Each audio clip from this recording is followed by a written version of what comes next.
انا من الناس اللي بتموت في الكريم كراميل. شايفين الجمال ده؟ كريم كراميل معمول في البيت، مش الكريم كراميل الجاهز. طعمه خطير واحلى مليون مره من الكريم كراميل الجاهز.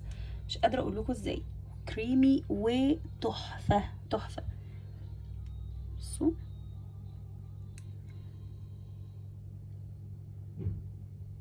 خطير، شايفين من جوه عامل ازاي؟ كريم كراميل ده مفهوش اي ريحه من ريحه زفاره البيض. طريقته سهله جدا، مش هياخد منكم 5 دقايق بالظبط، مش ب15,000 بيضه. عايز اقول لكم مكوناته كلها موجوده عندكم في البيت. هو احنا مش هنحتاج غير بيض ولبن بس. شايفين؟ هنحتاج كوبايتين لبن بس وبيض، وزي ما قلت لكم مش 15,000 بيضه.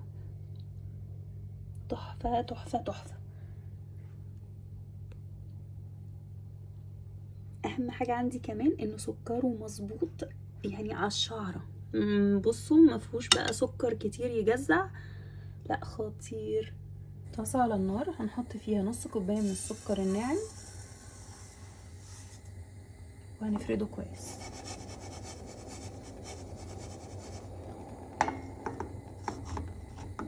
وهنسيبه على نار وسط لغايه ما يبدا يسيح معايا. مجرد ما يبدا يسيح كده زي ما انتم شايفين، ههزه تاني كده وهرجع اسيبه. هو هيسيح لوحده، خليكوا بس صبورين شويه وهو هيسيح لوحده. عايزه اوريكم، شايفين الكراميل عندي سايح ازاي؟ انا ملمستوش لسه لغايه دلوقتي. شايفين؟ في المرحله دي هقول لكم هنعمل ايه. هنضيف ايه بقى في المرحله دي؟ 3 معالق ميه بالظبط، مفيش اكتر من كده. وابعدوا عنه خالص، سيبوه براحته. هو هتلاقوه اتجمد في الاول، بس اديله فرصته، بس اديله الفرصه بتاعته، هتلاقوه يفك تاني وهتلاقوه خلاص بقى تحفه. المرحله دي اهو بدا يفك. فانا في المرحله دي عادي ان انا ممكن ايه اقلبه كده بالراحه عشان اساعده ان هو يفك. بصوا حاسين ان هو اتكتل ازاي؟ متقلقوش، كل ده هيفك وهيبقى تحفه.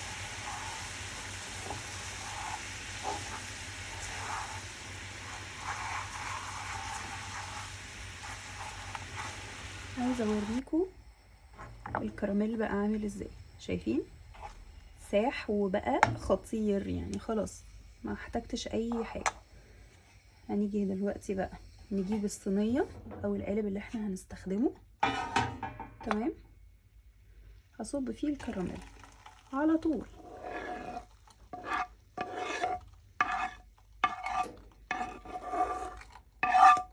هنزل كل الكميه وهفردها في القالب بتاعي كويس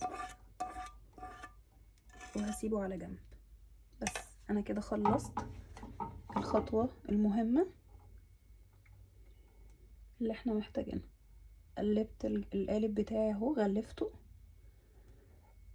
خليت الكراميل يجي على الطرف كمان، الطروف الحروف بتاعته. شايفين؟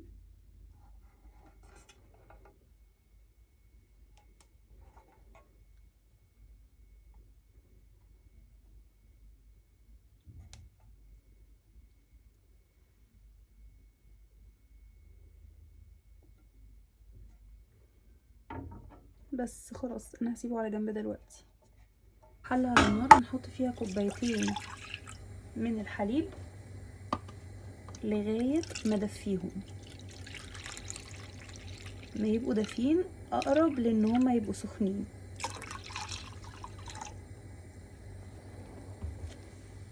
في المرحلة دي هنجيب بول وهنحط فيها 4 بيضات. طبعا البيض يعني فانيليا.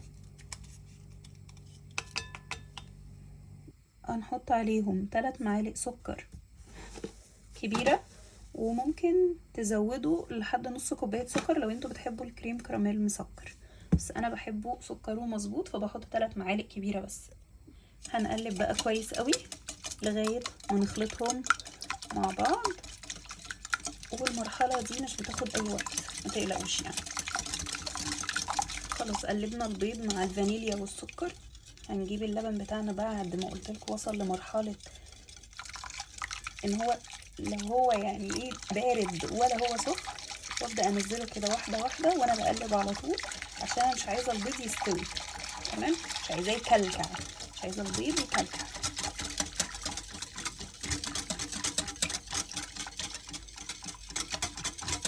شايفين؟ خلاص انا كده يعتبر خلصت. هفضل اقلب بس 5 دقايق وخلاص. هركنه على جنب وهنكمل دلوقتي. يلا المرحله دي بقى هحط مصفى عشان ايه؟ اصفي الخليط بتاعي من اي حاجه كلكعه، تكتلات، قشره بيض ما خدتش بالي منها. تبقى المهم كل حاجه متصفيه، ما يبقاش في حاجه متكتله، عشان يطلع معايا كريمي وناعم جدا. تمام. ميه بتغلي زي ما انتم شايفين. هنحط القالب في الصينيه، يعني هنحط صينيه اكبر فيها ميه بتغلي، وهنحط فيها القالب بتاع الكريم كراميل بتاعنا، وهندخلها الفرن على الرف الوسطاني يعني على درجة حرارة من 170 ل 180، وهتاخد تقريبا من 45 لساعة، يعني من 45 دقيقة ل 60 دقيقة على حسب قوة كل فرن وعلى حسب الحجم بتاع القالب اللي انتوا عاملينه. انا تقريبا القالب ده بياخد معايا حوالي 55 دقيقة. تمام. لو عايزين الطريقة ازاي تعملوها وتسووها على البوتاجاز لو ما عندكوش فرن، اكتبولي بس وانا ايه هقول لكم ازاي تسووه على البوتاجاز من غير فرن. انا لسه مطلعاها من الفرن حالا. شايفين هي خلاص مسكت نفسها. هسيبها تبرد تماما بره، وبعد كده ادخلها التلاجة، اقعدها اقل حاجة 6 ساعات او ليلة كاملة يفضل يعني. وهوريكم بقى لما نيجي نقلبها هنقلبها ازاي. بعد ما قعد ليلة كاملة في التلاجة، طبعا احنا مش هينفع يفصل، يعني لو قلبناه دلوقتي الجوانب دي كلها هتلاقوها لازقة وشكله مش هيبقى مظبوط. فاحنا هنعمل ايه؟ انا هنا مسخنة مية على البوتاجاز. ماشي. هنزل فيها القالب بتاعي. سامعين؟ سمعتوا صوت اللي هو التك تك تك تك تك ده عادي جدا، مفيش اي مشكلة. ده الكراميل بيفك من الجناب. شايفين بدأ اللي هو يسيح اهو من هنا. انا طبعا مش بدخل جوه القالب ميه. شايفين الكراميل اللي بيفك ازاي؟ اظن واضح. ماشي. مفيش بالظبط ايه 5 دقايق بس كده وانا ماسكاه، مش بخليه يفك خالص، مش بسيبه كتير يعني في الميه السخنه اهو. وهبدأ ان انا اقلبه بعدها، بس بعمل كده عشان الكراميل يفك من الجناب، ولما نيجي نقلبه يتقلب معايا بكل سهوله، ملاقيش فيه مشكله.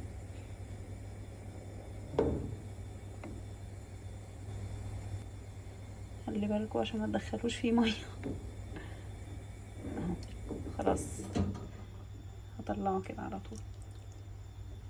هنجيب كده سباتيلا معانا رفيعه.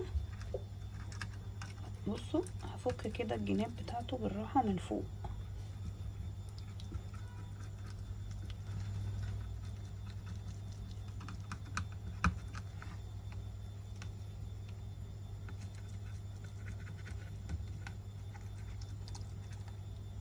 بس هنبدأ ان احنا نعمل ايه، نحط عليها البتاع بتاعنا، الطبق بتاعنا، ونقلب.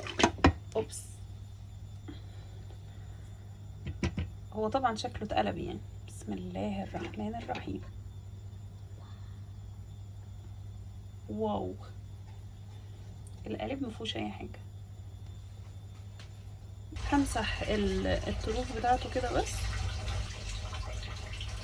عشان ايه الطبق بتاعنا يبقى شكله نظيف وقت التقديم.